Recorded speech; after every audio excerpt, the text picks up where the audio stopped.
जब भी हमारी बात होती थी तो मैं हमेशा से एक ही क्वेश्चन सोचा करती थी कि आखिर ईशा ने मुझ में ऐसा क्या देखा, जबकि वो इतनी खूबसूरत थी कि उसे कोई भी इंसान मिल जाता।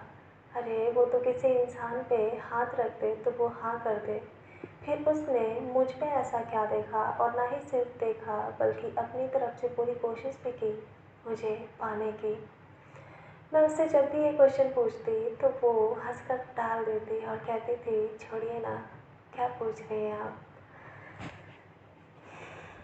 पर जैसे जैसे वक्त गुजरता गया मैं इस सवाल का जवाब जानने के लिए और ज़्यादा बेताब होने लगी। और एक दिन रात में करीब 10 बजे मैं अपने क्वेश्चन पर अड़ गई। मैंने कहा, ईशा, अगर आप आज ये क्वेश्चन मुझे नहीं बताओगे तो मैं आपसे बात नहीं करूँगी। ये सुनकर ईशा उदास हो गई और थोड़ा सीरियस लगते हुए बोली, आप सच में जानना चाहती हैं? मैंने कहा, हाँ, कब से जानना चाहती हूँ। उसने कहा कि आपको क्या लगता है आप जैसे कितने लोग होंगे इस दुनिया में? इस बात को मैंने बिना गहराई से सोचे हुए कहा, बहुत सारे होंगे, भरे पड़े होंगे, हर जगह मिल जाएंगे। उसने हंसते हुए कहा, इशिका, नहीं, ऐसा नहीं है। आप ऐसा इसलिए कह रहे हो लेकिन क्योंकि आप खुद को मेरी नज़र से नहीं देख रहे हो। आपको याद है जिस दिन मैं आपसे पहली बार मिली थी, मैंने नहीं, आपको याद कैसे होगा, आपने तो मुझे देखा ही नहीं था। एक्चुअली जब मैंने आपको पहली बार देखा था तो वहाँ कितने लोग थे? मैंने कहा, ठीक ठीक से याद नहीं। उसने कहा, मैं बताती हूँ, टोटल 6 लोग ही थे और जिसमें से आप भी थी। आपने एक नज़र उठाकर मुझ पे देखा था, लेकिन अगले ही पल मुझसे नज़रें हटा लीं। मैंने पहली बार किसी को खुद से इतनी जल्दी नज़रें हटाते हुए देखा था।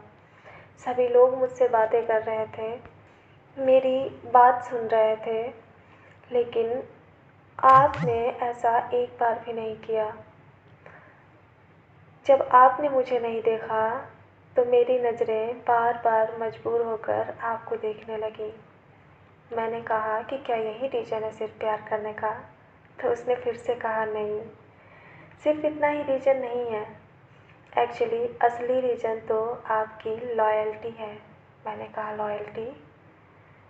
हाँ। फिर मैंने कहा कि पहली बार में ही शक्ल पे लॉयल्टी कैसे दिखती है? तो उसने कहा कि सच में आप बहुत नादान हो। लॉयल्टी शक्ल पे नहीं दिखती, लेकिन किसी इंसान के काम के प्रति फोकस, डेडिकेशंस और कॉन्सेंट्रेशंस को देख करके पता चलती है। और उस वक्त 1 डेढ़ घंटे में आपने जिस कॉन्सेंट्रेशंस के साथ अपना काम किया, एक नज़र भी उठाकर किसी की तरफ नहीं देखा और ना ही किसी से बात की। इतनी सारी फालतू बातें हो रही थी लेकिन आपने किसी बात पर रिएक्ट नहीं किया। क्या इससे आपकी लॉयल्टी का पता नहीं चलता? जो इंसान अपनी लाइफ में सिर्फ़ और सिर्फ अपने कैरियर के लिए इतना फ़ोकस्ड हो, तो अगर उससे किसी से प्यार हो जाए तो वो उसके लिए कितना ज़्यादा लॉयल होगा। अचानक ईशा की बातें सुनकर मैं कहीं खो गई। मैंने कभी नहीं सोचा था कि ईशा इतनी गहराई से किसी चीज़ को सोचती होगी। वैसे गहराई से सोचने की आदत तो मेरी भी थी, लेकिन कभी प्यार मेरा सब्जेक्ट ही नहीं रहा। इसीलिए इस नज़र से मैंने दुनिया को नहीं देखा जिस नज़र से उसने देखा। लेकिन हाँ, जब से वो मेरी नज़रों में समाई तो मैंने उसकी नज़र से इस दुनिया को देखना शुरू कर दिया। उसने खुद के लिए जितनी भी बात कही या मेरे लिए जितनी भी बात कही, उसमें मुझे कहीं भी ऐसा नहीं लगा कि वो किसी भी चीज़ को बढ़ा चढ़ा कर कह रही है। शायद ये उसके बातों को कहने की खूबसूरती ही थी, जो सिर्फ और सिर्फ उसे ही आती थी। ये सच था कि वो इतनी खूबसूरत थी कि अगर 100 लोग उसे देखें तो 100 लोग उसे देखते ही रह जाएं। लेकिन मुझे पता नहीं क्यों खूबसूरती देखकर किसी चीज़ की तरफ अट्रैक्ट होना स्टार्टिंग से ही नहीं आता था। और उसने मुझ में ये चीज़ पहली नज़र में ही नोटिस कर लिया। सच में वो बहुत कमाल थी। सच कहूँ तो मेरे पास ऐसा बहुत कुछ है कि मैं पूरी ज़िंदगी उसके बारे में, अपने बारे में बात कर सकती हूँ। लेकिन मुझे जल्दी से इस स्टोरी को बंद करना है, ख़त्म करना है, इसीलिए मैं बहुत शॉर्ट में इसे सुना रही हूँ। हमेशा की तरह हमारी लाइफ बहुत ही खुशहाल तरीके से चल रही थी, कोई भी प्रॉब्लम नहीं थी। अक्सर लेट नाइट तक बातें करते करते हम लोग अपना लैपटॉप बिस्तर पर रखकर ऐसे चलते हुए ही सो जाते थे। कभी कभी तो तकिए पर सर रखकर वो एकटक मुझे देखती रहती, और कभी कभी ऐसा भी होता था कि जब मेरी आँख खुलती तो सुबह वो मुझे देखते हुए ही मिलती। मैं चौंक जाती। ईशा, क्या तुम सोई नहीं? उसने कहा कि कमबख्त याद ही नहीं रहा कि सोना है। मैं उसकी बातें सुनकर सच में कभी कभी चौंक जाती। कोई इतना बेपनाह मोहब्बत कैसे कर सकता है? मैंने कहा, ईसा, ऐसा तो तुम बीमार पड़ जाओगी, तुम ऐसा कैसे कर सकती हो? उसने कहा कि मुझे कुछ नहीं होगा, आप टेंशन मत लो, मैं बिल्कुल ठीक हूँ। बीमार तो मैं तब पड़ जाऊँगी जिस दिन आपको नहीं देखूँगी। उफ, उसकी बातें। ऐसी कौन सी बात मैं आपको कह दूँ कि जिस बात पर मुझे प्यार ना आता हो। ओह खुदाया, तो इतनी खूबसूरत चीज़ें आज भी बनाता है। मुझे नहीं पता, या तूने इकलौती बनाकर भेजी थी। और धीरे धीरे वक्त गुजरता गया और कॉलेज स्टार्ट हो गया। मैंने थर्ड ईयर में अपनी क्लास लेनी शुरू कर दी। अब रेगुलर क्लासेस स्टार्ट हो चुकी थी।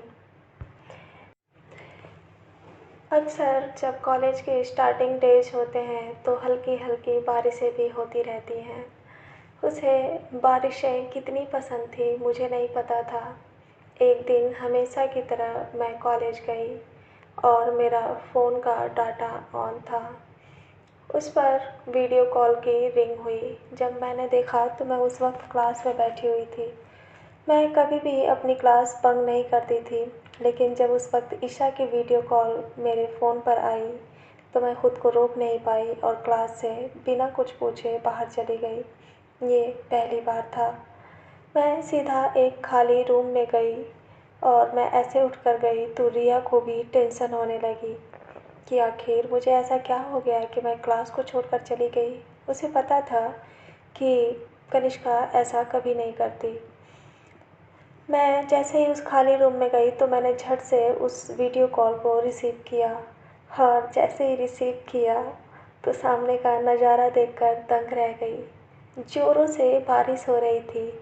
ईशा कैमरे के सामने मुझसे चिल्ला चिल्ला कर कह रही थी। उसने ज़ोर से चिल्लाते हुए कहा, इशिका, आई लव यू, मुझे भीगना है, मुझे तुम्हारी बहुत याद आ रही है, क्या मैं भीग जाऊँ? ऐसा कहकर वो भागने ही वाली थी। मैंने कहा, एक मिनट, रुको रुको रुको रुको, क्या कर रही हो? बारिश में बिल्कुल नहीं भीगना, बीमार पड़ जाओगी। उसने कहा, प्लीज़ थोड़ी देर के लिए भीगना है, प्लीज़, आज मैं बहुत खुश हूँ, प्लीज़ मुझे भीगने दीजिए ना, थोड़ी देर के लिए प्लीज़। उस वक्त मैं उसे सच में रोकना चाहती थी। मुझे उसकी फ़िक्र हो रही थी, क्योंकि अक्सर उसके साथ ये होता था कि वो बारिश में भीग जाती थी तो बीमार पड़ जाती थी। लेकिन फिर भी उसे बारिशें बहुत पसंद थी, और इसी की वजह से वो मुझसे इतनी क्यूट तरीके से रिक्वेस्ट करने लगी कि मैंने खुद को संभाला ही नहीं, और बस हंसते हुए उसे देखती रही और धीरे से कहा, ठीक है जाओ, लेकिन अपना ध्यान रखना और बस थोड़ी देर भीगना है, फिर जल्दी से वापस आना है। उसने कहा, आपके सामने ही भीगूंगी, आपके सामने ही वापस आ जाऊंगी। मैंने कहा, ओके। उसकी किसी फ्रेंड ने फ़ोन पकड़ा था, मुझे नहीं पता कि वो कौन थी, लेकिन सामने का नज़ारा देखकर लग रहा था कि वो कॉलेज का ग्राउंड था। वो किसी पागल की तरह पानी में कूद कूद कर भीग रही थी। ऐसा लग रहा था कि किसी मूवी का सीन चल रहा हो। सच में ऐसे ही उसे क्रेजी गर्ल नहीं कहते थे, वो सच में क्रेजी गर्ल थी। लाइफ को कब जीना है, किस तरह से देखना है, किस प्रॉब्लम को कैसे सॉल्व करनी है, किसे कैसे समझाना है, उसे सब आता था। उस समय वो कॉलेज की ड्रेस में थी, भीगते हुए इतनी खूबसूरत लग रही थी, खुले बालों में। उफ़! मैं क्या कहूँ कि किस किस अदा पे मुझे उससे हर बार प्यार हो जाता था। जी भर कर मेरी आँखों के सामने वो भीगती रही और मैं उसे देखने में इतना खो गई कि मैं ये भूल ही गई कि अब बहुत टाइम हो गया है और उसे मना भी करना है। जब मुझे इस बात का होश आया तब जाकर मैंने उससे रिक्वेस्ट करी, हाथ जोड़े, तब जाकर कहीं वो मानी और उसी हालत में घर चली गई। जब घर गई तो फिर मैंने रात को अपने फ़िक्स टाइमिंग पे उसे कॉल किया। हमने नंबर अभी भी एक्सचेंज नहीं किया था, तो मैंने वीडियो कॉल ही किया, लेकिन उसने कॉल रिसीव नहीं किया। मुझे ये काफ़ी अजीब लग रहा था कि वो कॉल रिसीव क्यों नहीं कर रही है, क्योंकि कभी ऐसा नहीं होता था कि पहली रिंग में ईशा मेरी कॉल रिसीव ना करे। मैंने उसे एक बार फिर से कॉल किया और उस बार भी उसने फ़ोन रिसीव नहीं किया। धीरे धीरे ईशा को लेकर मेरे चेहरे पर चिंता की लकीरें उभरने लगी। कुछ देर के बाद मैंने उसे फिर कॉल किया। उस दिन मैंने उसे 4 बार लगातार कॉल किया और उसने कॉल पिक नहीं किया।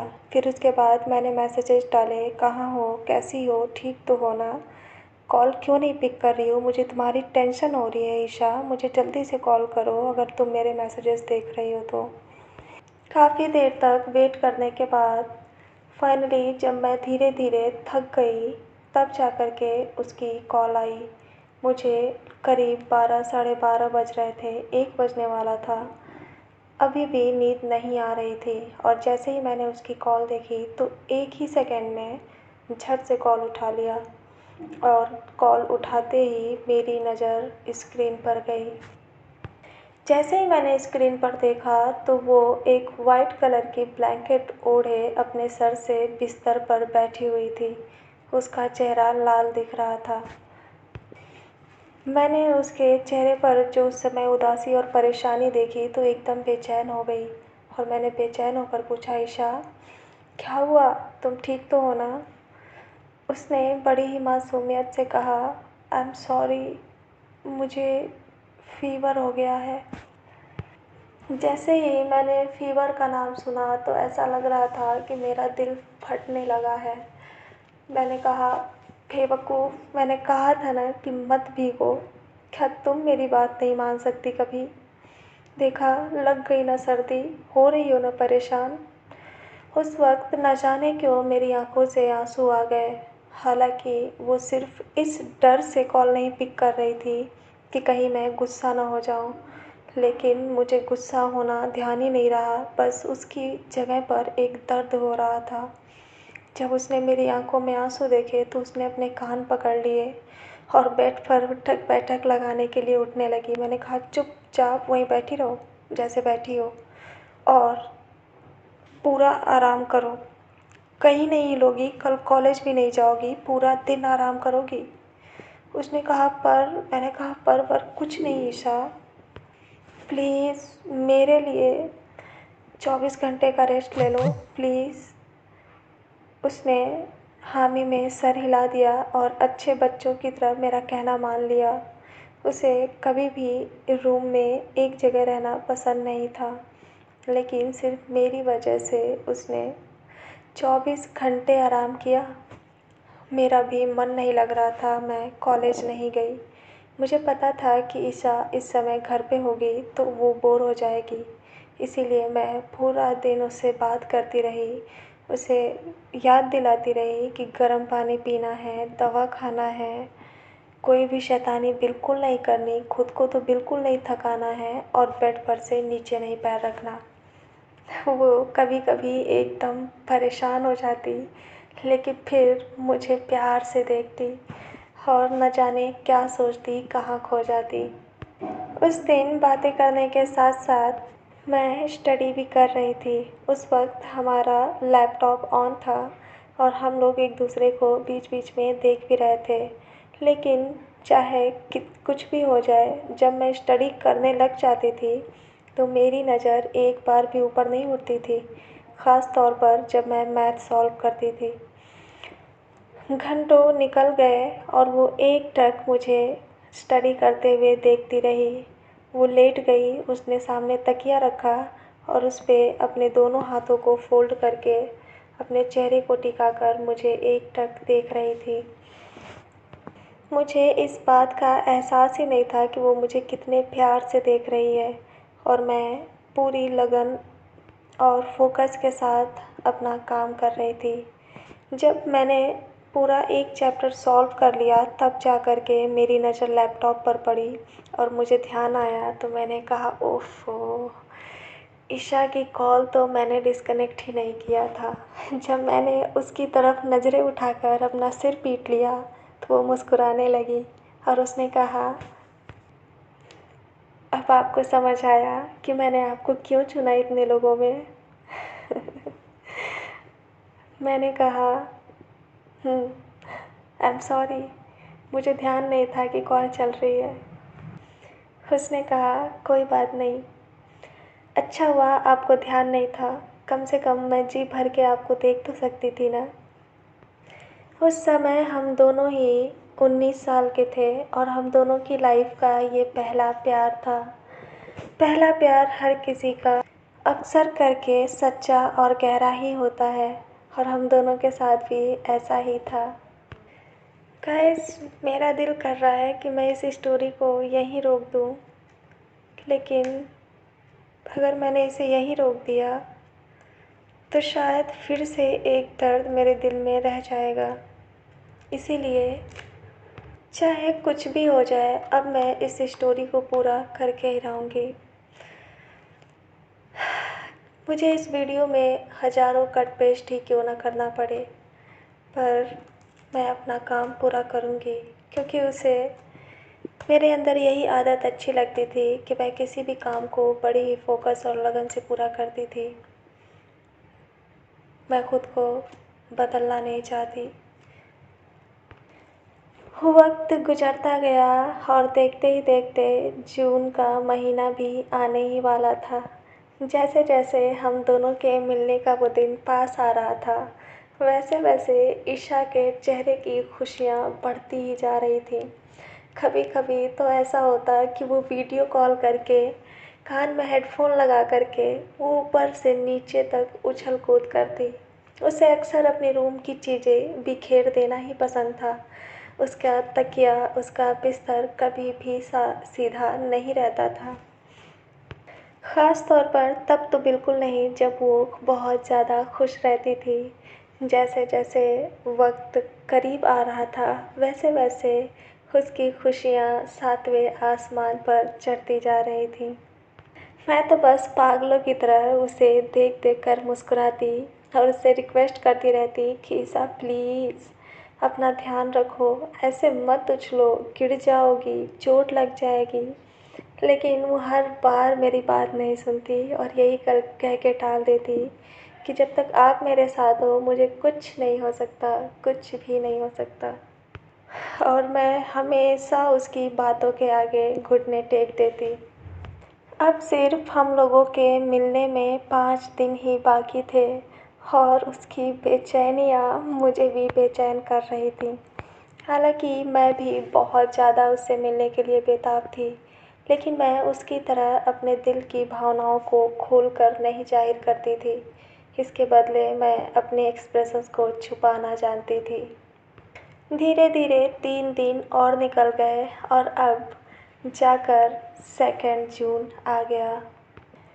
2 जून को वो अपनी फैमिली से परमिशन लेकर दिल्ली के लिए निकल गई। पहले तो वो बाई कार आने की ज़िद कर रही थी, लेकिन मैंने उसे मना कर दिया। मुझे सच में उसके सेफ्टी की फ़िक्र थी और Mumbai to Lucknow by car बहुत ज़्यादा रिस्की और डेंजरस था। मुंबई से दिल्ली तक वो फ़्लाइट से आई और फिर उसके बाद वहाँ एक फ्रेंड के यहाँ रुकी। शाम को उसने मुझे वीडियो कॉल किया और हमेशा की तरह करीब 9 बजे हमारी बात हुई। अब हमारी बातें थोड़ी जल्दी शुरू हो जाती थीं क्योंकि अभी पढ़ाई का लोड ज़्यादा नहीं था।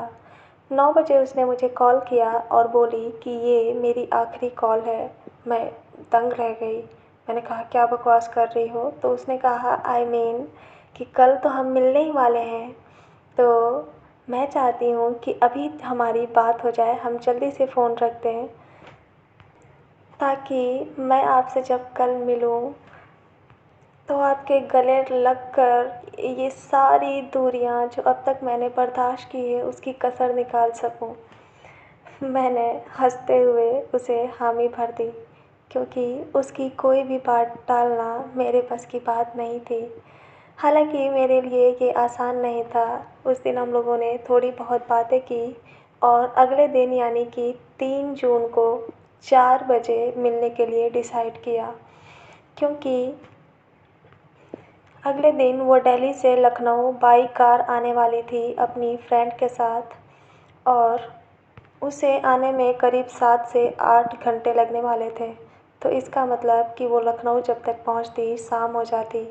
आने के बाद वो थोड़ा फ्रेश भी होती। उसके बाद हमने डिसाइड किया कि करीब 4 बजे हम लोग उसी ग्राउंड में मिलेंगे जहां पहली बार ईशा ने मुझे देखा था।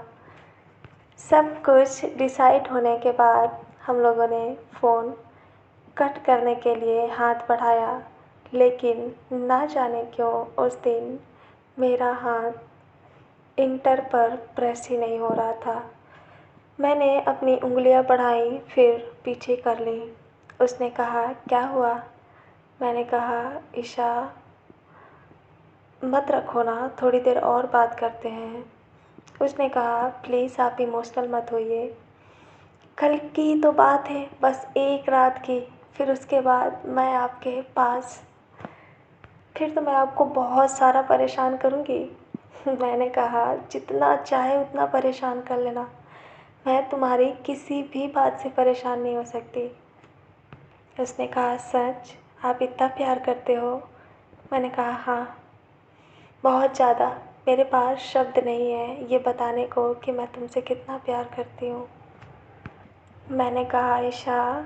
उसने कहा हाँ, क्या तुम्हें मेरी आंखों में अपने लिए प्यार नहीं दिखता? उसने कहा बहुत ज़्यादा दिखता है, आपको कहने की ज़रूरत ही नहीं है। अगर आप पूरी ज़िंदगी एक शब्द भी नहीं कहेंगी तब भी मैं आपकी हर बात समझ जाऊंगी। एक बार फिर से उसने अपनी बातों से मेरा दिल जीत लिया। उस दिन हमारी बातें बहुत इमोशनल हो गईं। पता नहीं ऐसा क्यों हुआ, मुझे नहीं पता। हम अगले दिन मिलने ही वाले थे, लेकिन उस रात थोड़ी सी बेचैनी हो रही थी फ़ोन रखने में। उसने पता नहीं क्या सूझा, अचानक कहा इशिका। मैंने कहा हाँ, एक बात बोलूँ प्लीज़, बुरा मत मानिएगा। मैंने कहा हाँ कहो, मैं बुरा नहीं मानूँगी, तुम्हारी किसी भी बात का मुझे कभी बुरा नहीं लगता। उसने कहा इशिका। मैंने कहा हाँ कहो ना। इशिका, मैं कभी अगर तुमसे दूर हो जाऊं तो प्लीज़ मेरे लिए रोना मत।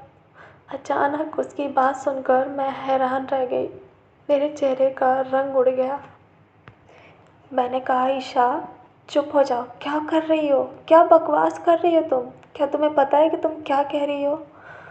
उसने कहा कि प्लीज़ मेरी बात सुन लीजिए, मेरा आज दिल कर रहा है आपसे कुछ कहने का। मैंने कहा कि नहीं, मुझे तुम्हारी बात नहीं सुननी, तुम बहुत अजीब बात कर रही हो। उसने कहा प्लीज़ आपको मेरी कसम। उसने पहली बार अपनी कसम दी थी मुझे। उसने मुझे एक बार फिर से मजबूर कर दिया। अब मेरे पास कोई चारा नहीं था। उसने अपनी बात कहना शुरू किया, और जब बोलना शुरू किया तो उसकी हर एक बात मेरे दिल पर चुभ रही थी। उसने मुझसे न जाने क्यों उस दिन वादा लिया कि वो रहे न रहे, मैं कभी अपने कदम पीछे नहीं बढ़ाऊंगी। मैं हमेशा खुश रहूंगी, अपने सपनों को पूरा करूंगी और इस दुनिया में भीड़ से अलग चलूंगी। उसकी बातें हमेशा की तरह फिर से मुझे एक बार मिस्टीरियस लग रही थी। मैं जल्दी से इस बात को ख़त्म करना चाहती थी। मैंने कहा हाँ ठीक है, प्रॉमिस मैं बिल्कुल ऐसा ही करूँगी। अब प्लीज़ तुम ऐसी बातें करना बंद करो, मुझे बहुत तकलीफ़ हो रही है ईशा। उसने अपनी आँखों से आँसू पोंछ दिए, लेकिन उसने छुपाने की कोशिश की, पर मुझे दिख गया। मैंने कहा, ईशा क्या बात है, तुम रो क्यों रही हो? उसने कहा, कुछ नहीं, बस आपकी याद आ रही है। मैंने कहा, मैं तुम्हारे सामने ही तो हूँ, ठीक हूँ, देखो तो मुझे कुछ नहीं हुआ। उसने कहा, आपको कुछ हो भी नहीं सकता, मैं आपके साथ हूँ ना, और मैं साथ रहूँ या ना रहूँ, आपको कभी कुछ हो नहीं सकता। आप वादा करो कि आप हमेशा अपना ध्यान रखोगे। मैंने कहा, ईशा बस करो, तुम आज ये कैसी बातें कर रही हो? मैंने गुस्से में फ़ोन कट कर दिया। फ़ोन कट करने के बाद मुझे जब उसकी बातें याद आ रही थीं, तो मैं बहुत ज़्यादा बेचैन हो जाती। मैं बार बार सोच रही थी कि आज ईशा इतनी अजीब बात क्यों कर रही थी। मुझे उसकी कोई भी बात अच्छी नहीं लग रही थी। ऐसा पहली बार था कि जब ईशा की कोई बात मुझे चुभ रही थी, वरना आज तक उसकी हर बात से सिर्फ़ और सिर्फ़ मुझे प्यार हुआ था। कुछ देर के बाद जब मेरा गुस्सा शांत हुआ, तो मेरा फिर से दिल किया कि मैं ईशा को कॉल करूं। लेकिन तभी मुझे ध्यान आया कि उसने मुझसे रिक्वेस्ट की थी कि वो ज़्यादा देर तक नहीं जगेगी और कल सीधा मुझसे आकर मिलेगी। मुझे लगा कि वो बिल्कुल सही कह रही थी, क्योंकि उसे करीब 7 से 8 घंटे का सफ़र तय करना है, और अगर आज वो पूरी तरह से नींद नहीं लेगी तो कल थक जाएगी, और मैं ऐसा बिल्कुल नहीं चाहती। उस रात मैं अपनी बेचैन भरी नज़रों से काफ़ी देर तक अपनी पुरानी चैट्स पढ़ती रही और ईशा की पिक देखती रही। मुझे नहीं पता कि वो रात उसकी कैसे कटी, लेकिन मेरी रात बेचैनी और करवट में कटी। हालांकि एक्साइटमेंट में कटनी चाहिए थी, कल मिलना था। मिलने की भी इच्छा थी और एक अजीब सा डर भी लग रहा था, शायद इसे नर्वसनेस कह सकते हैं। किसी तरह से सुबह हो गई, लेकिन मेरी आँख ठीक से नहीं लगी। करीब मुश्किल से 1 घंटे तक मैं सोई होंगी। मैं सुबह बहुत जल्दी उठ गई, रेडी हो गई, और मैंने अपने आप को सबसे अच्छे तरीके से तैयार किया। उस समय मैं भी इतनी समझदार नहीं थी, लेकिन इतनी बच्ची भी नहीं थी। करीब 19 साल की एज हो चुकी थी। मैंने उसकी पसंद की एक टी-शर्ट खरीदी थी, फुल शोल्डर की, जिसमें पीछे कैप लगी हुई थी। मैंने स्टोरी में एक बार उसका ज़िक्र किया था। उस पे शायद लिखा हुआ था विलीप, और मैंने वो टी-शर्ट उसकी पसंद की ली थी, तो मैंने उस दिन वही पहना। हालांकि मेरे पास और भी ऑप्शन थे, लेकिन उसे मेरे ऊपर वाइट ड्रेस ज़्यादा अच्छी लगती थी, तो मैं वाइट ही सिलेक्ट करती थी। उसने वादा किया था कि वैसी ही सेम टी-शर्ट वो ब्लैक कलर की पहन कर आएगी। मैं मान गई। हम दोनों एक जैसे बिल्कुल रेडी हो गए। जो खुशी, जो एक्साइटमेंट थी सुबह-सुबह, वो शायद मैं आपको शब्दों में बयाँ नहीं कर सकती। शायद अगर आपको एहसास हो रहा हो, तो आप जान सकें, या फिर आपने भी पहली बार प्यार किया हो और आप पहली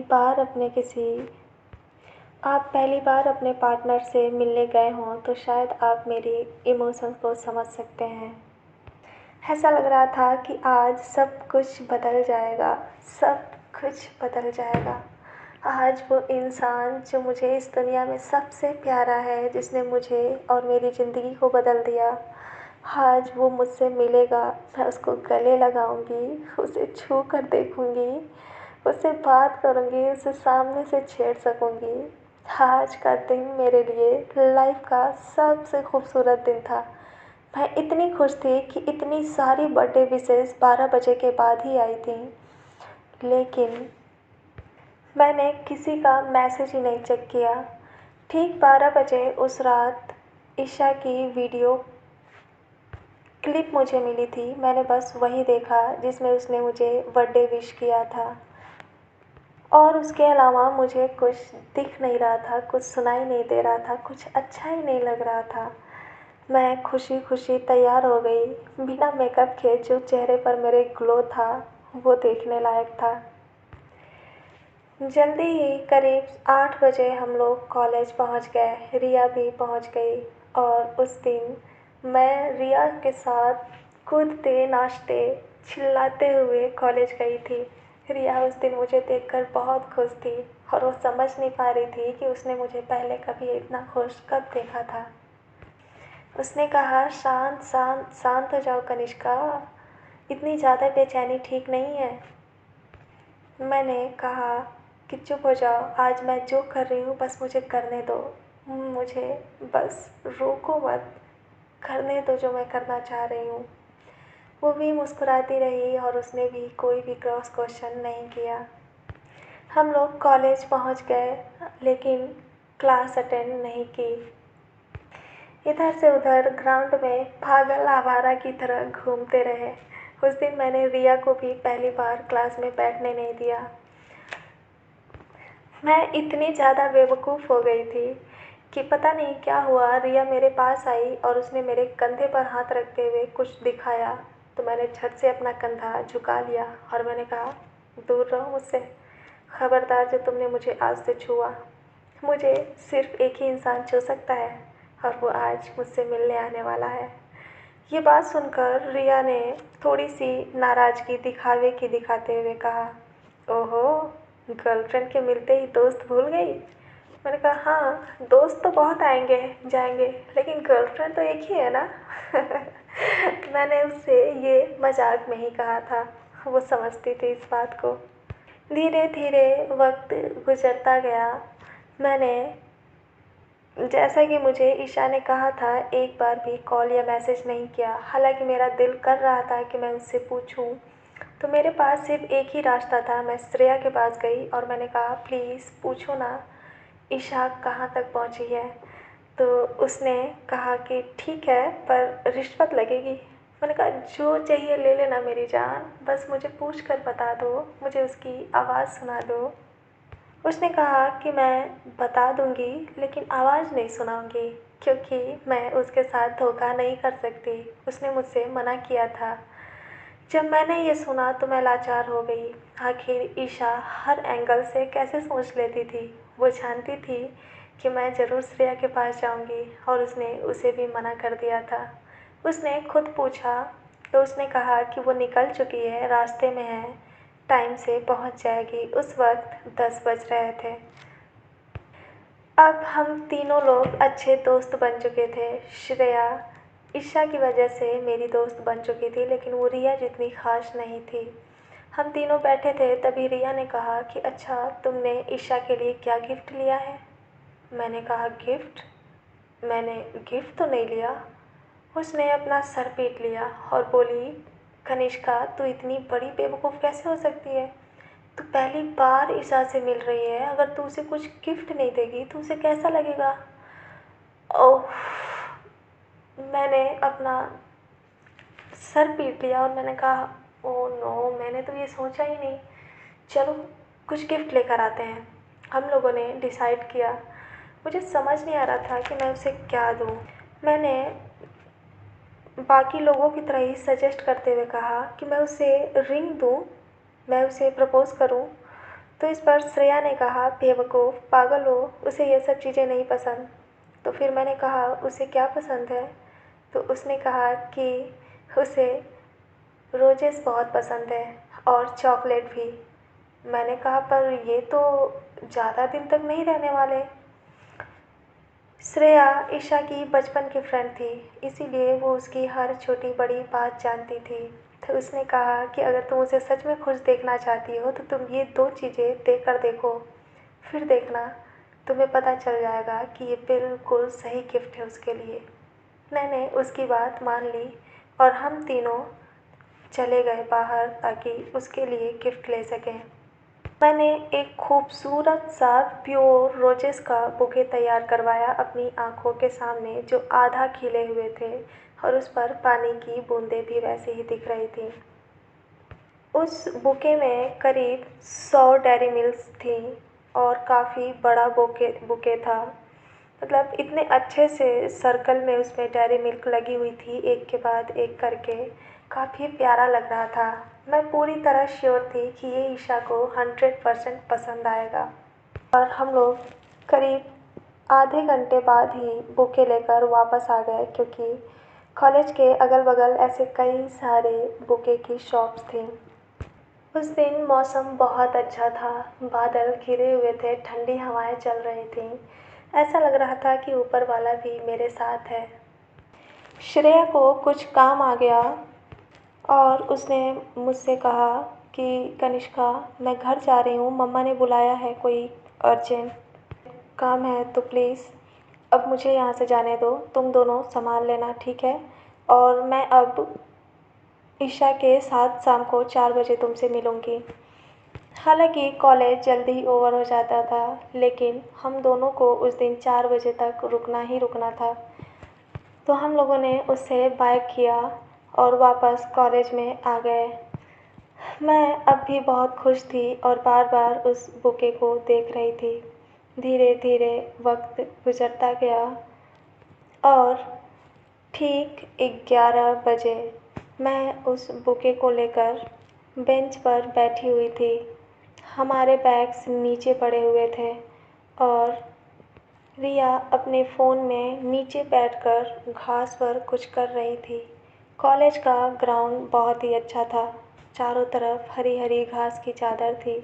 हम लोग नीचे भी बैठ जाते थे तो कभी धूल नहीं लगती थी। जैसे ही 11 बजा तो मुझे पता नहीं क्या काम आया। मैं उठ करके कहीं जा रही थी, मुझे ध्यान नहीं आया मैं कहाँ जा रही थी, लेकिन मैंने उस बुके को उस बेंच पर नहीं छोड़ा। मैंने उस बुके को उठा लिया और उसे लेकर जाने लगी, लेकिन मैंने नीचे ध्यान नहीं दिया। बैग की जो डोरी होती है उसमें मेरा पैर फंस गया और मैं उस वक्त सामने के बगल ही नीचे गिर गई।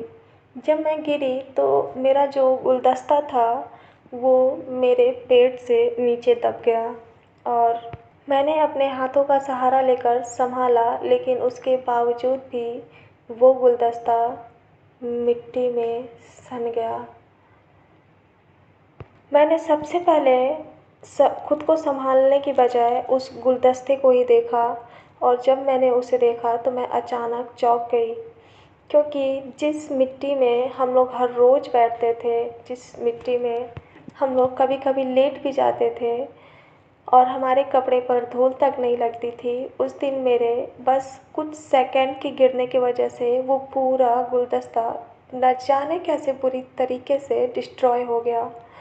अचानक जब मैंने खुद को देखा, मैं खड़ी हुई तो उस गुलाब के कलर मेरे वाइट टी शर्ट में लग गए। मैं परेशान हो गई।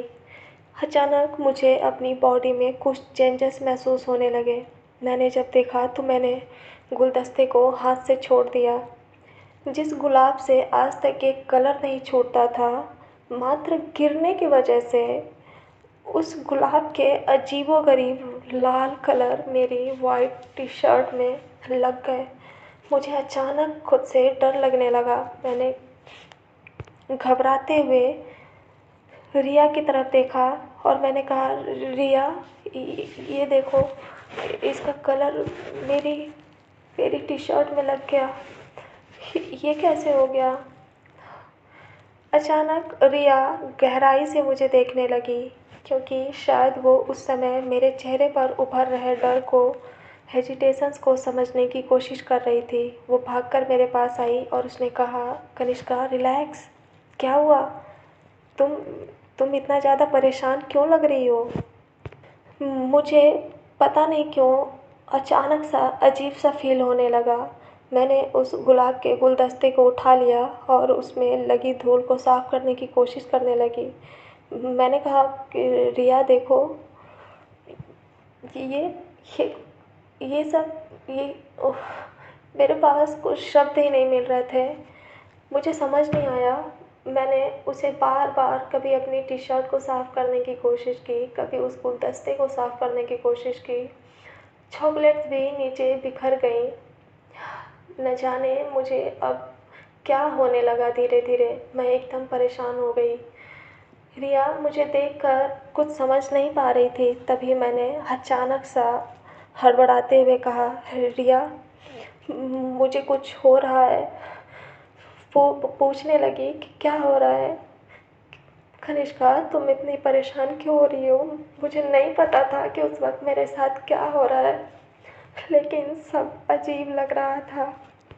मैंने कहा, रिया मुझे सांस नहीं आ रही है, पता नहीं क्या हो रहा है रिया, मेरा दिल बहुत बेचैन हो रहा है। रिया मुझे संभालने की कोशिश करने लगी और वो ये जान नहीं पा रही थी कि अभी तो सब कुछ ठीक था। फिर कनिष्का को गिरते ही ऐसा क्या हो गया कि वो इतना अजीब बिहेव करने लगी। लेकिन उसके सवाल का जवाब मेरे पास भी नहीं था कि मेरे साथ क्या हो रहा था। मेरा हाथ काँप रहा था, मेरे दिल में एक अजीब सी बेचैनी उठ रही थी, इनसिक्योरिटी फीलिंग हो रही थी, लेकिन किसके लिए? अचानक मेरे दिमाग में ख्याल आया। मैंने कहा, रिया जल्दी से ईशा को कॉल करो, उससे पूछो कि वो कहाँ है, मुझे उससे बात करनी, मुझे उसकी आवाज़ सुननी है। उसने कहा कि कूल रिलैक्स, परेशान मत हो, वो सब ठीक है, कोई दिक्कत नहीं है। तुम कुछ ज़्यादा ही सोच रही हो कनिष्का। मैंने कहा, नहीं नहीं नहीं, मुझे उससे बात करनी है। हाँ वो बिल्कुल ठीक है, लेकिन मुझसे बस एक बार बात करके कह दे, मुझे उसकी आवाज़ सुननी है प्लीज़। वो एकदम परेशान हो गई, लेकिन उसके पास भी ईशा का नंबर नहीं था। उसने जल्दी से मेरा फ़ोन लिया। वो जानती थी कि मेरा फ़ेसबुक खुला होगा। उसने उस पर वीडियो कॉल किया। उसने वीडियो कॉल रिसीव नहीं किया। मैं एकदम परेशान हो गई क्योंकि मैं उसे कॉल नहीं कर सकती थी। उसने मना किया था मुझे कॉल करने को। जब मैंने देखा कि वो रिया की कॉल नहीं रिसीव कर रही है तो अब मैं और ज़्यादा बेचैन होने लगी। मैं खुद को संभाल नहीं पा रही थी। तभी रिया ने मुझे दिलासा देते हुए कहा कि रिलैक्स, कोई बात नहीं, हो सकता है उसने अपना फ़ोन कहीं और रखा हो, शांत हो जाओ।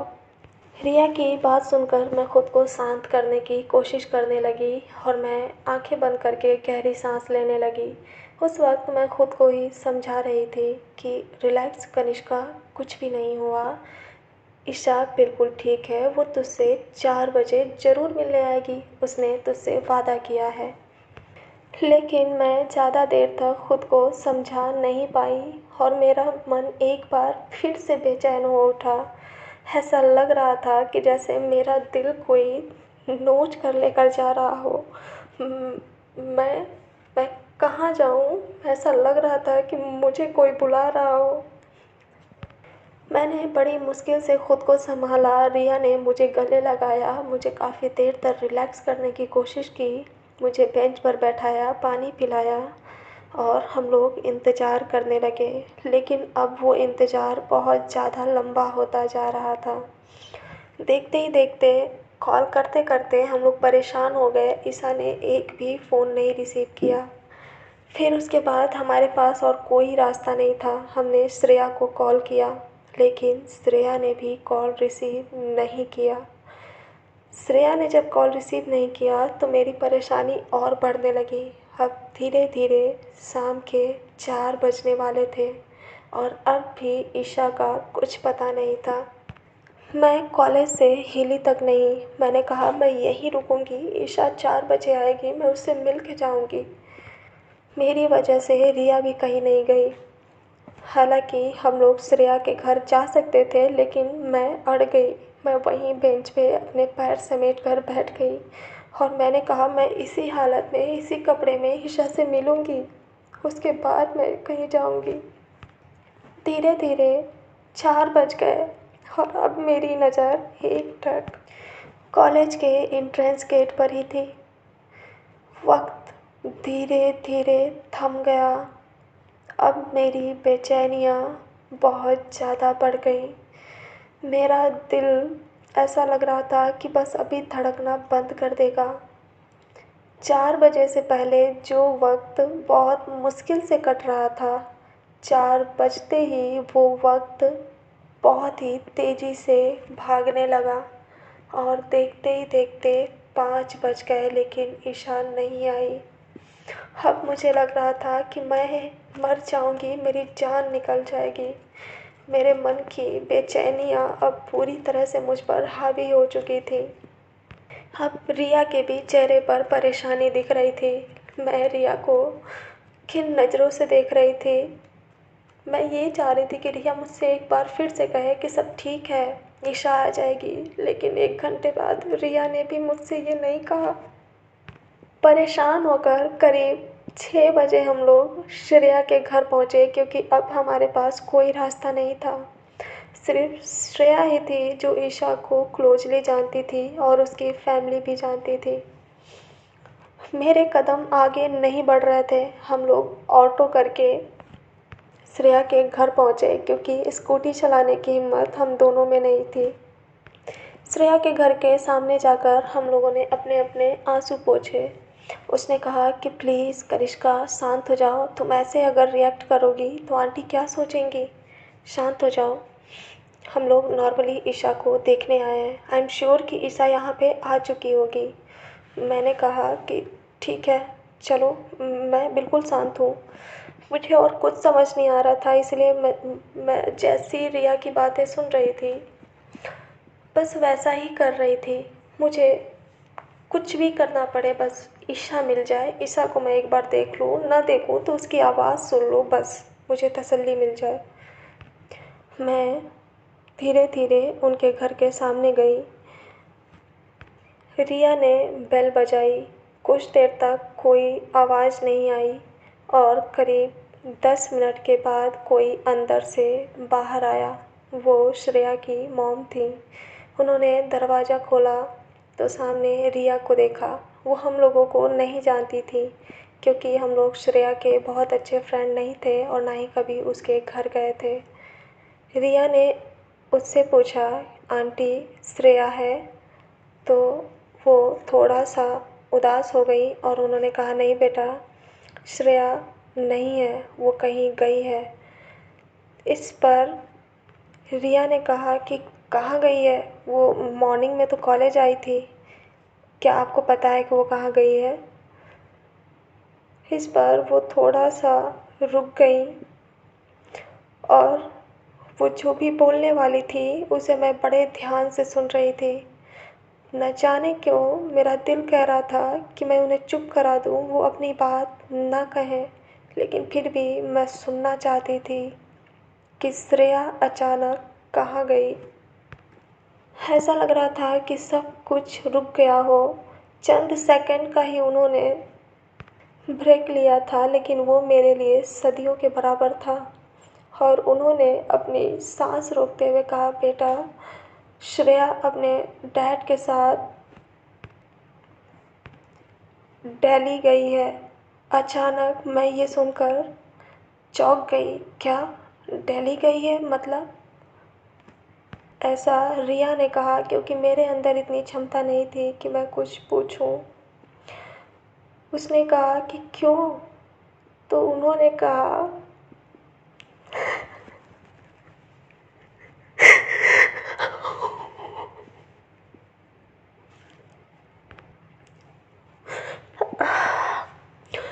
उन्होंने कहा कि आज सुबह 10:30 बजे उसकी एक फ्रेंड का एक्सीडेंट हो गया।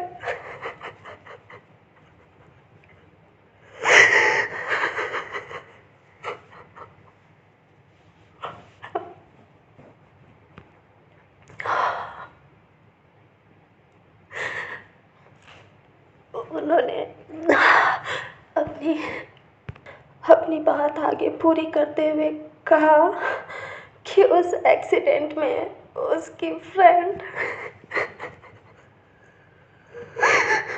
मेरी ईशा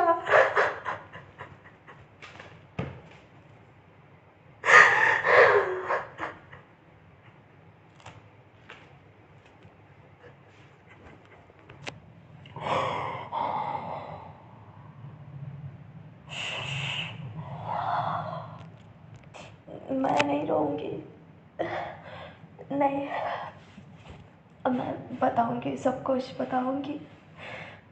मैं बताऊँगी कि ईशा ने अपना वादा मुझसे तोड़ा। वो मुझसे मिलने नहीं आई।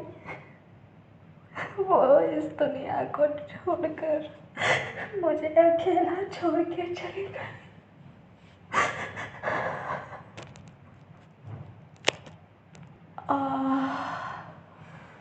उफ, खुदाया।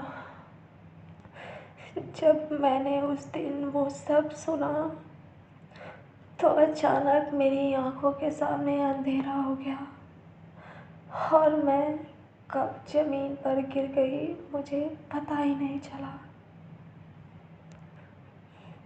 मेरी आंखों से आंसू नहीं आ रहे थे, लेकिन दिल में ऐसी धड़क हो रही थी कि जैसे लगा मेरा दिल फट गया हो और मैं आज ही मर जाऊंगी। काश मैं उस दिन मर गई होती खुदाया।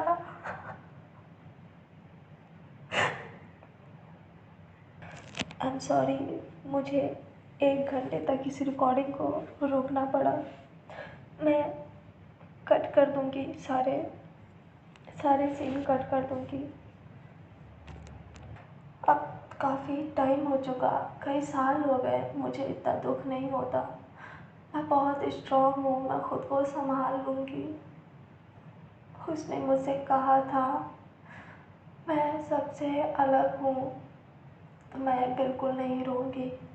अब मैं नहीं रोऊंगी। उस दिन जो कुछ भी हुआ उसके बाद 1 हफ्ते तक मुझे होश नहीं आया और जब 1 हफ्ते बाद मेरी आँख खुली तो मैं हॉस्पिटल में थी। उस समय भी रिया मेरे साथ थी और अब तक मेरी फैमिली के सभी मेंबर्स आ चुके थे, क्योंकि किसी को कुछ नहीं पता था कि मेरे साथ क्या हुआ है। 1 हफ्ते बाद भी जब मेरी आँख खुली तो मेरा दिल कर रहा था कि मैं बस ईशा को एक बार देखूं, क्योंकि मैं सब भूल चुकी थी कि 1 हफ्ते पहले क्या हुआ था। मैंने सबसे पहले कहा मॉम, मेरा फ़ोन कहाँ है, मेरा फ़ोन दीजिए। मुझे बस इतना याद था कि ईशा ने कहा था कि वो 4 बजे मुझसे मिलने आएगी, लेकिन मुझे ऐसा लग रहा था कि मैं नहीं जा पाई। मैंने अपना वादा तोड़ दिया। मैं पागलों की तरह अपना फ़ोन ढूंढने लगी। मुझे मेरा फ़ोन कहीं नहीं मिला। रिया मेरे पास आई और वो मुझे गले लगाकर बैठ गई। मुझे समझ नहीं आ रहा था कि वो ऐसा क्यों कर रही है, सब लोग मुझे ऐसे क्यों देख रहे हैं, मुझे क्या हुआ है और मैं यहाँ हॉस्पिटल में क्यों हूँ। मैंने उसे दूर ढकेल दिया।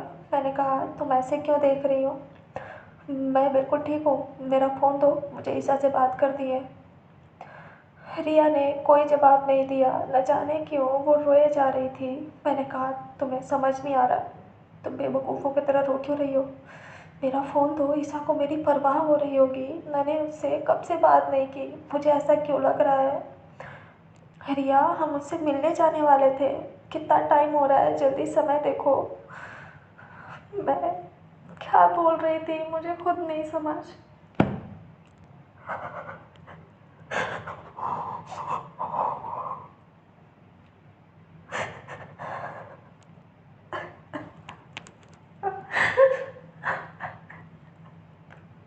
मैं अचानक बेकाबू हो गई।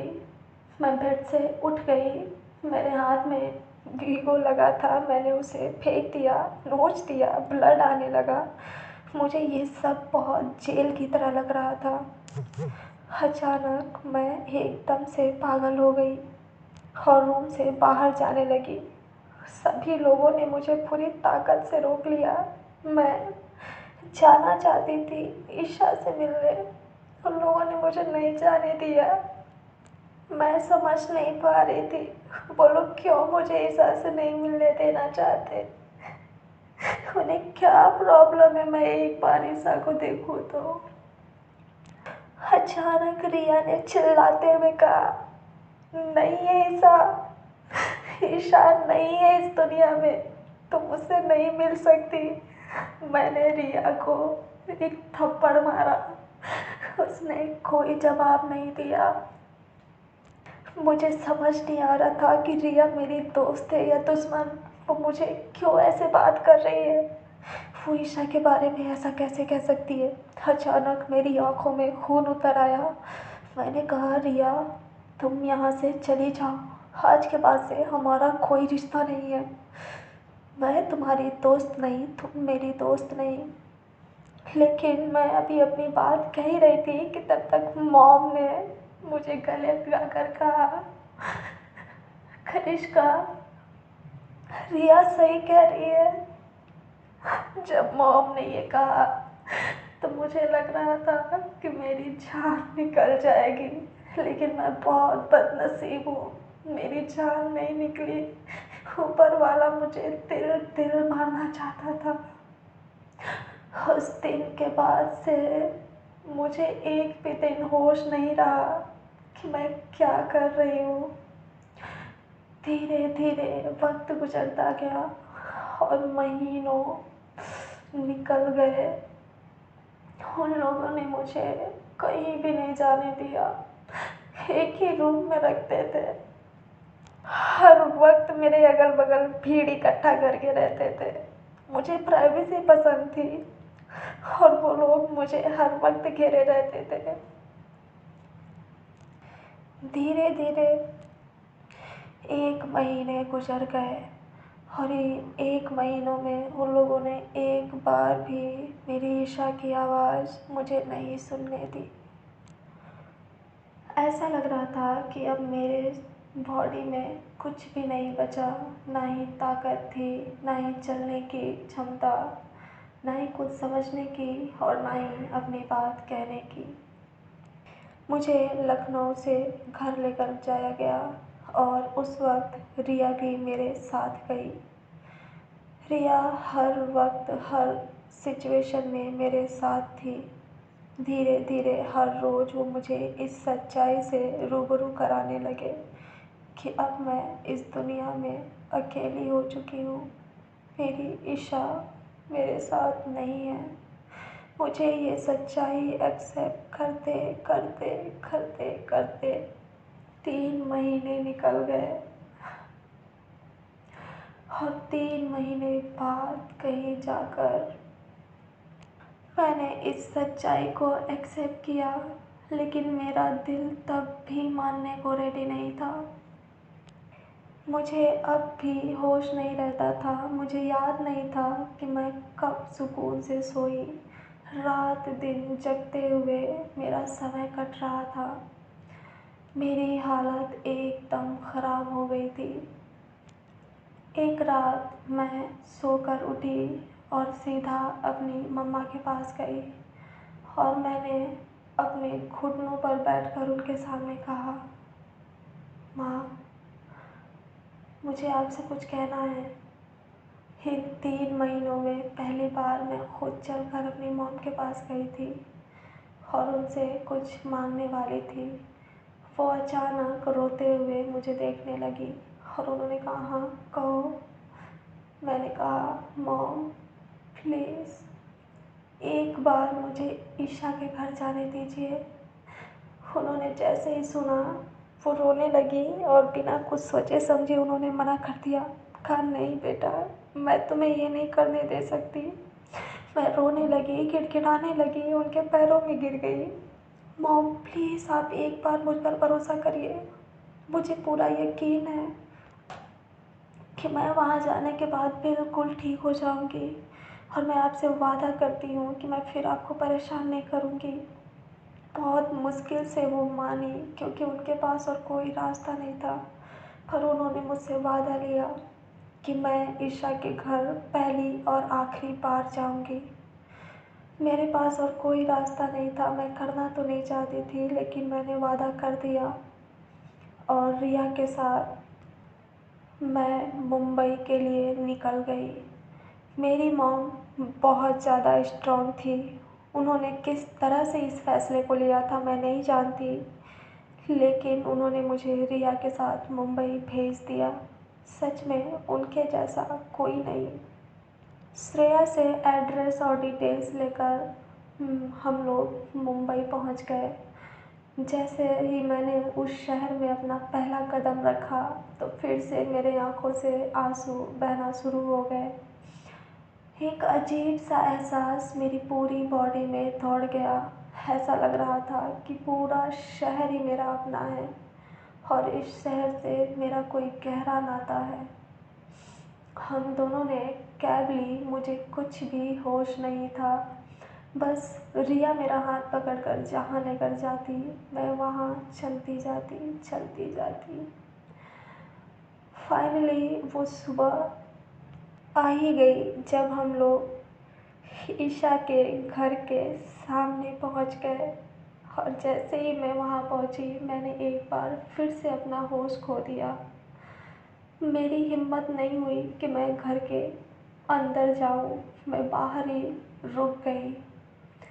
शायद उसके घर में किसी ने नोटिस किया और उसकी मॉम बाहर निकल कर आई और पूछा, कौन हो बेटा?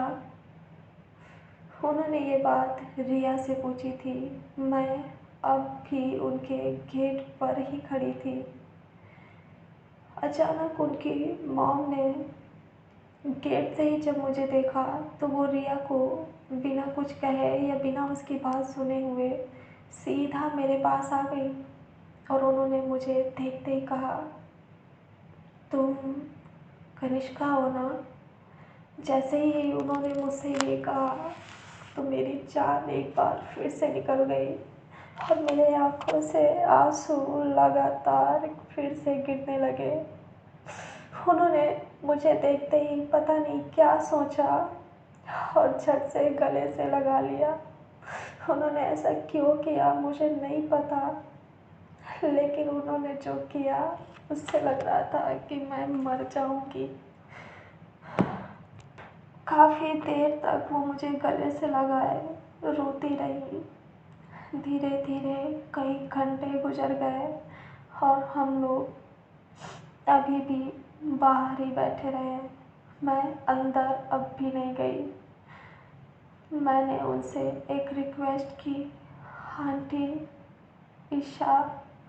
वो समझ गई कि मैं क्या कहना चाहती थी। वो मुझे उस जगह लेकर गई जहाँ पे जब मैं वहाँ पर गई तो अचानक मुझे ऐसा लग रहा था, मैं क्या बताऊँ मुझे कैसा लग रहा था। मैंने जब ईशा की सब बात, ओफो,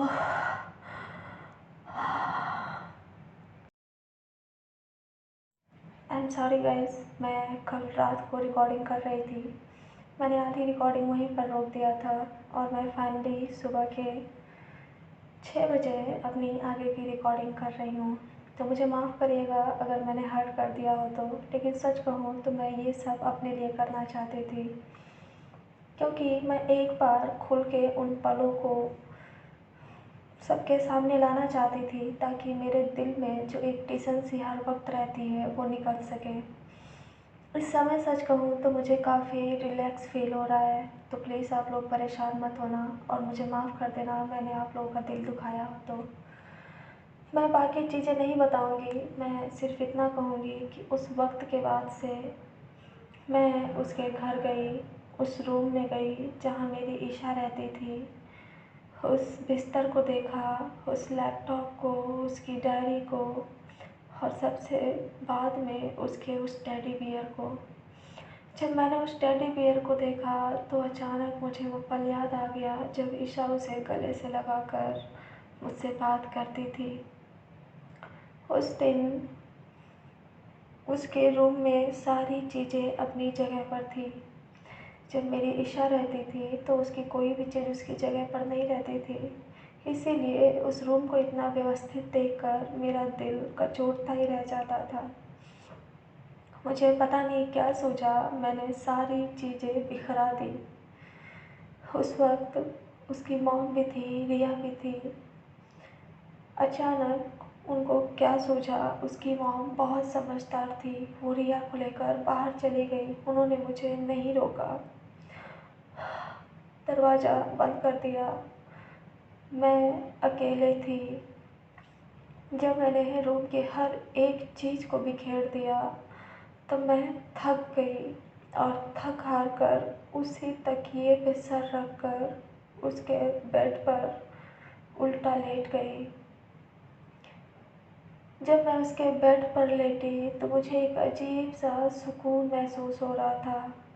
ऐसा लग रहा था कि कोई मुझे गले से लगाकर मेरे माथे पे अपनी हल्की हल्की उंगलियां चला रहा हो और मुझे थपकी देकर सुला रहा हो। मुझे पता ही नहीं चला कि कब मेरी आँख लग गई और ये मेरे साथ 3 महीने बाद हुआ था। 3 महीने बाद मैं एक सुकून की नींद सोई। उसके बेड पर मैं पूरे 12 घंटे तक सोती रही। मैंने कोई मेडिसिन्स नहीं लिया था। बस मुझे एक अजीब सा नशा महसूस हो रहा था और करीब 3 महीने बाद मेरे दिल में एक सुकून सा महसूस हुआ। किसी ने मुझे डिस्टर्ब नहीं किया, किसी ने मुझे नहीं उठाया। जब मेरी अगली सुबह आँख खुली तो सुबह के 9 बज रहे थे और मैं उठते ही उस बेड पर बैठ गई। अब मुझे ऐसा लग रहा था कि मुझे समझ में आने लगा है कि मेरे आसपास क्या है, कैसी है चीज़ें, क्या हो रहा है। तब जाकर कि मैंने फाइनली अपनी नज़र घुमाई और उस रूम के दीवारों पर देखा। हर जगह मेरी फ़ोटो थी, हर जगह मेरी फ़ोटो थी। मैंने अब तक उसे जितनी भी फ़ोटो भेजी थी उसमें सारी फ़ोटो निकलवा कर अपने रूम पर लगा रखी थी। एक दीवार पूरी मेरी और उसकी फ़ोटो से भरी हुई थी। उसकी डायरी में सिर्फ़ और सिर्फ मेरा ही जिक्र था। हर जगह पहली मुलाकात से लेकर उस दिन तक, बर्थडे तक का हर एक जिक्र था। मैं बड़े ही ध्यान से उन सभी चीज़ों को देख रही थी, लेकिन मैंने अपनी आँखों से आंसू नहीं आने दिया। मैं थक गई थी रोते रोते। अब ऐसा लग रहा था कि जैसे किसी ने कहा हो, खबरदार जो तुमने अब रोया। मैंने उन सभी चीज़ों को दिल से महसूस किया और कुछ देर के बाद उसकी मॉम उस रूम में आई और उन्होंने कहा, बेटा तुम फ्रेश हो जाओ। मैं उसी के रूम में शावर लेने के बाद उसी के कपड़े पहनकर रेडी हुई। मैंने उसी की टी शर्ट पहनी, मैंने उसी का लोअर पहना। मुझे बहुत अच्छा लग रहा था। उस वक्त काफ़ी धीरे धीरे मैं बदल रही थी। हालांकि मेरे लिए ये सब इतना आसान नहीं था, लेकिन मैं उसकी मॉम का मुँह देखकर सब कर रही थी, क्योंकि उसकी मॉम मेरे साथ बहुत अच्छे से पेश आ रही थी। पता नहीं क्यों, क्या रीज़न था, मुझे नहीं पता था। ना ही मेरी हालत इतनी अच्छी थी कि मैं इन सब के बारे में पूछूं। जब मैं नहा कर बाहर आई तो मैं सीधा उनके पास गई। वो सोफे पर बैठी हुई थी। मैंने उनके पास बैठते हुए उनकी गोद में अपना सर रख लिया। उसके घर में सिर्फ उसकी मॉम और उसका एक भाई था जो रिया की एज का था। और इस समय वो भी मुझे इस तरीके से बेसहारा देख रहा था। उसके डैड घर पर शायद नहीं थे, कहीं बाहर गए थे। मुझे लग रहा है कि मेरे डैड की तरह उसके भी डैड बाहर ही रहते थे। उस वक्त मुझे नहीं पता था वो कहाँ थे, लेकिन उसने बताया था कि शायद वो ऑस्ट्रेलिया में रहते थे। उस दिन मुझे भूख लगी थी। मैंने कहा, मॉम मुझे भूख लगी है।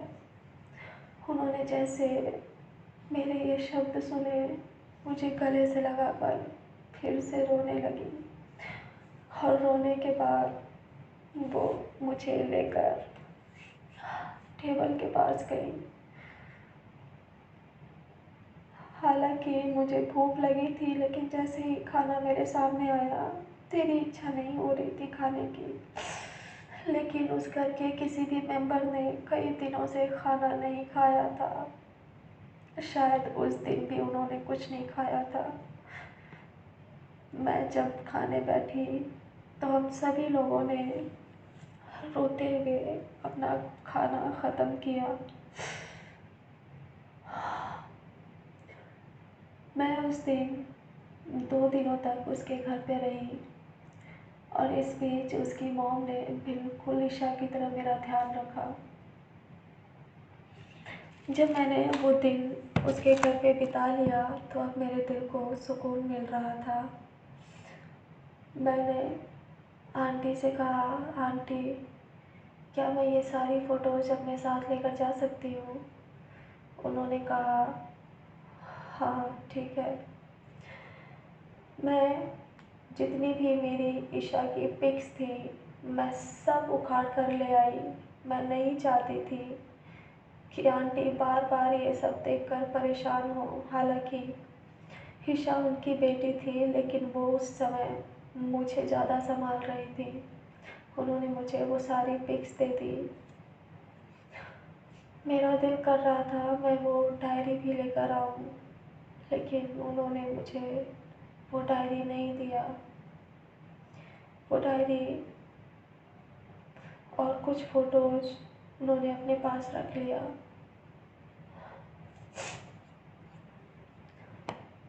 हम लोग उसकी मॉम के साथ कुछ समय और बिताने के बाद वापस आने के लिए रेडी हो गए। जाते समय जो तड़प थी वो अब धीरे धीरे कम हो गई थी, क्योंकि इस बात को 3 महीने गुजर गए थे। मुझे सबसे बड़ा दुख इस बात का था कि मैंने अपनी ईशा को अपनी आँखों से लास्ट टाइम नहीं देखा और यही दुख मुझे अंदर ही अंदर खाया जा रहा था। इसीलिए जब मैं उस जगह गई जहाँ मेरी ईशा की आखिरी यादें थी तो मैं वहाँ भी कुछ समय के लिए बेहोश हो गई थी। लेकिन जब मैं बेहोश हो जाती तो मुझे बहुत सुकून मिलता था। मेरा दिल करता था कि मैं पूरी ज़िंदगी बेहोश रहूं। मेरा मन ही नहीं करता था कि मैं होश में आऊं, क्योंकि होश में आते ही मेरे दिल में एक अजीब सा दर्द होने लगता था, बेचैनी होने लगती थी। हम लोग वापस लखनऊ आ गए और लखनऊ आने के बाद मैं अपने घर नहीं गई, बल्कि इसके बदले मेरी फैमिली खुद मुझसे मिलने आई। मैं अपने रूम में वापस रुक गई। उन्होंने मुझे साथ ले जाने की जिद की, मैं नहीं मानी, क्योंकि इस बार मैं थोड़ा बदल चुकी थी। रिया को एक बात नहीं पता थी कि आने से पहले ईशान मुझसे 10 मिनट के लिए मिला था और उसने मुझसे कुछ कहा था। उसने मुझसे वो लफ्ज़ कहे जो आखिरी सांस में ईशा ने उससे कहा था। उसने कहा कि ईशा आखिरी वक्त में भी मेरा नाम ले रही थी और वो बस यही कह रही थी कि कनिष्का को कह देना कि वो हमेशा खुश रहेगी और अपने ड्रीम्स को पूरा करेगी। उसके लिए जब मैंने उसके भाई के मुंह से ईशा के वो आखिरी शब्द सुने तो मुझे जीने की एक उम्मीद नजर आने लगी।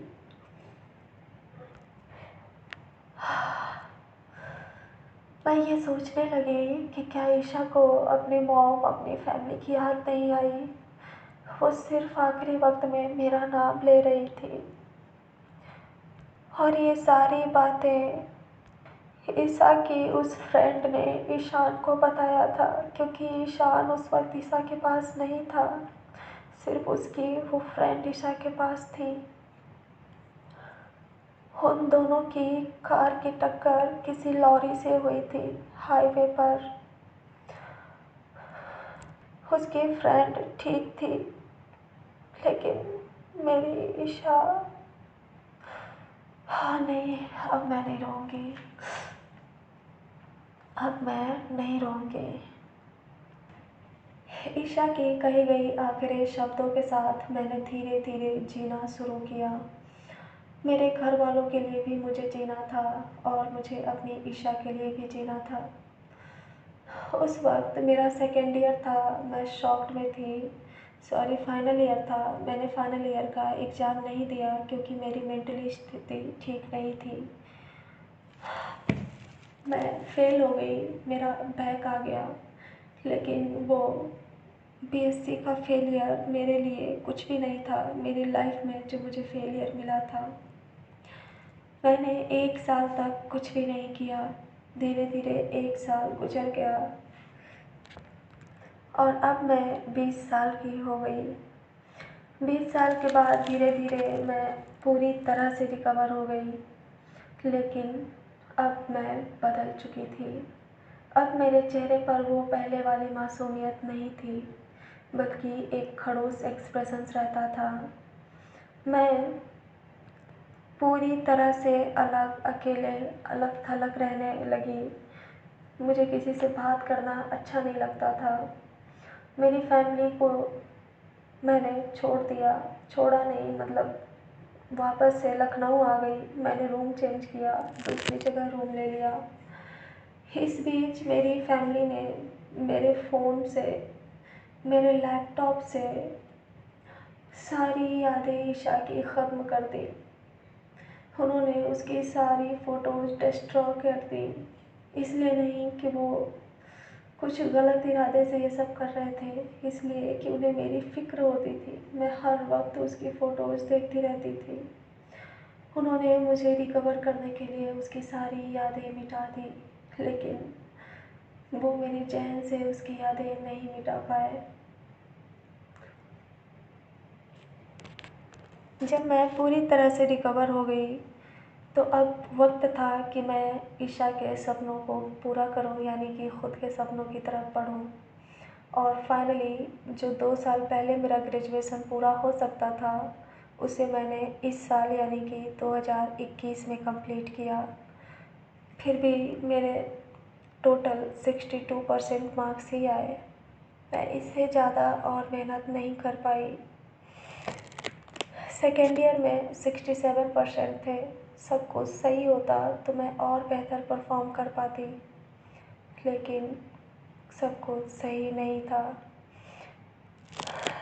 मैंने ईशा के जाने के बाद, खुद को संभालने के बाद ही अपना बिजनेस में लग ट्राई करना शुरू कर दिया। मैं 1-2 बार फेल भी हुई, लेकिन फाइनली मैं एक बिजनेस में धीरे धीरे आगे बढ़ने लगी और अब खुद को पूरी तरह बिजी करने लगी। वक्त के साथ साथ मैं बहुत ज़्यादा खड़ूस हो गई, मैं एरोगेंट हो गई। यूँ कह सकते हैं कि जो मुझे नहीं जानता था वो कह सकता था मेरे अंदर बहुत सारी ईगो आ गई, लेकिन वो ईगो नहीं थी। सच कहूँ तो मेरा दिल ही नहीं किसी से करता कि मैं बात करूँ, मुझे कोई पसंद नहीं आता था। यहाँ तक कि अगर कोई गलती से मुझे छू देता था तो मुझे उससे नफ़रत हो जाती थी। मैं झट से पीछे हट जाती कि खबरदार किसी ने मुझे हाथ लगाया तो। मुझे उसके अलावा और किसी का छूना पसंद नहीं था। जब मैं धीरे धीरे अपनी लाइफ में आगे बढ़ने लगी, तो उस वक्त मुझे हल्का हल्का फीवर रहता था और ये सब उसके जाने के बाद से ही शुरू हो गया था। मैं मेडिसिन्स भी लेती, हर चीज़ करती, लेकिन वो फ़ीवर ख़त्म नहीं होता कभी। हमेशा मेरे साथ वो नॉर्मल टेम्परेचर अब मेरी लाइफ का हिस्सा बन गया और आज कुछ ऐसा आलम है कि मैं पूरी तरह से बदल गई हूँ। मैं सबसे हँसती हूँ, बात करती हूँ, लेकिन चेहरे पर या यूँ कह लें कि आँखों में एक दर्द दिखता रहता है। धीरे धीरे उस चीज़ को पूरे 3 साल हो गए हैं और 3 सालों में मैंने किसी को अपनी लाइफ में जगह नहीं दी। मैंने अपने काम के अलावा किसी की तरफ नज़रें उठाकर भी नहीं देखा।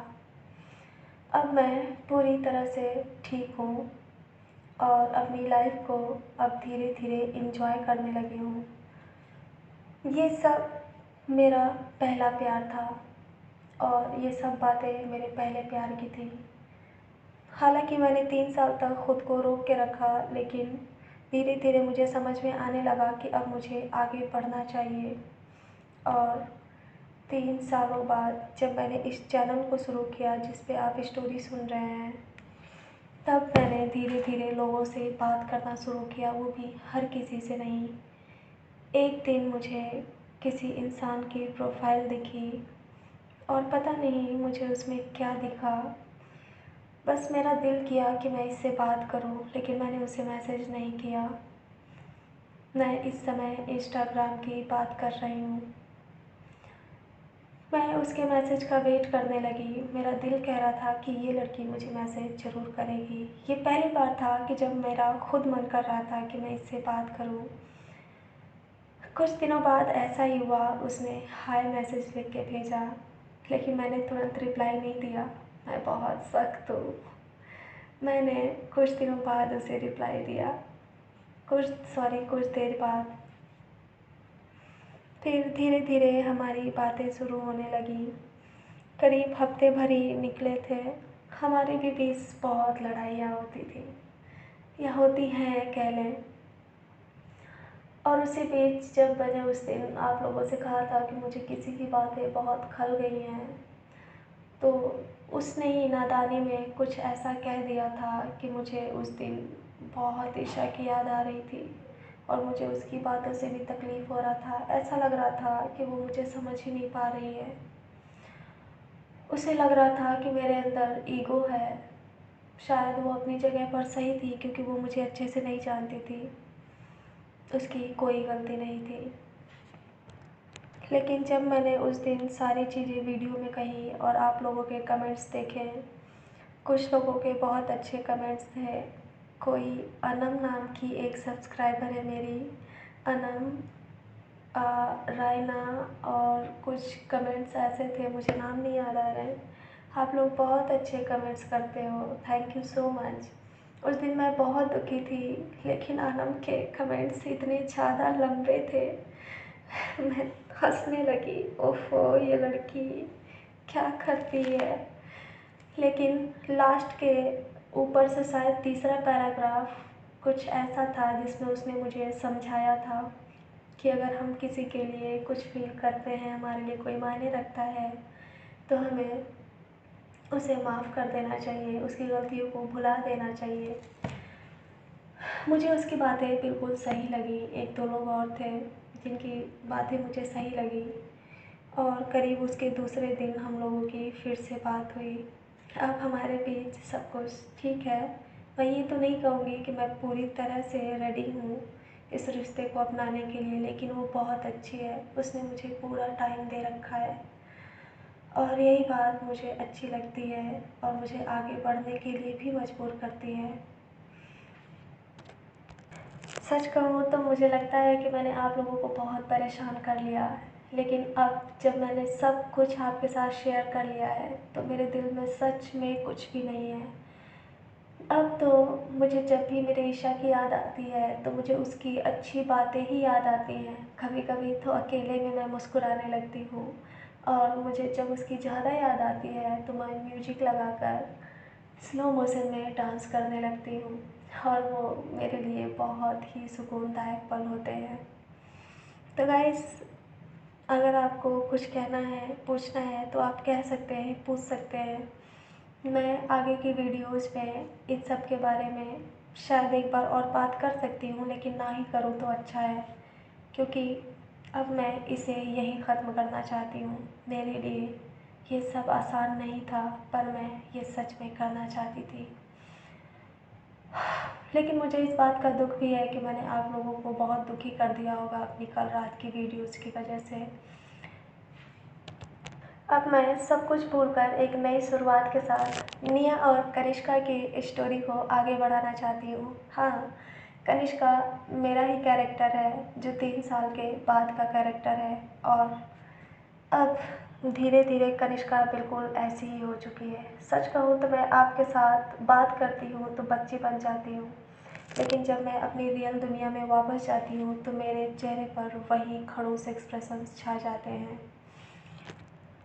मुझे खुशी होगी कि आप सभी लोग मुझे इशिका के नाम से ही जानेंगे, क्योंकि मैं इतनी कमज़ोर नहीं हूँ, मैं भावुक हो गई थी।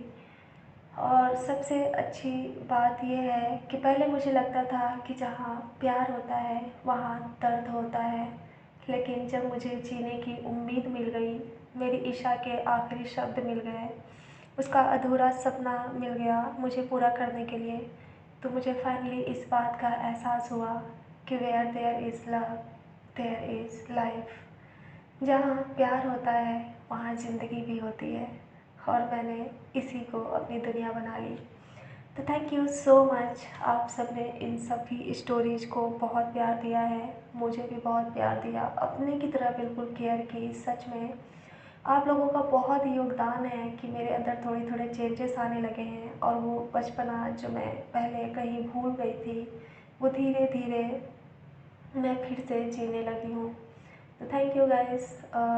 मैं बार बार थैंक यू नहीं कहूँगी वरना आप लोग मुझे डांट लगाओगे, लेकिन हाँ, मेरे खुशियों में खुश होने के लिए, मेरे दुख में दुखी होने के लिए थैंक यू सो मच। लेकिन आज के बाद से मैं कभी नहीं रहूँगी, और जब भी मुझे उसकी याद आएगी तो मैं मुस्कुराते हुए उसे याद करूँगी। तो मैं आपकी फ्रेंड इश्का लेती हूँ विदा, मिलते हैं नेक्स्ट एपिसोड में, तब तक के लिए tata bye bye. Next episode मतलब इसका नहीं, नया एंड करिश्का का। तो चलिए बाय। किसी खूबसूरत परी जैसे होगी, मुझे क्या पता मेरी जान ऐसी होगी।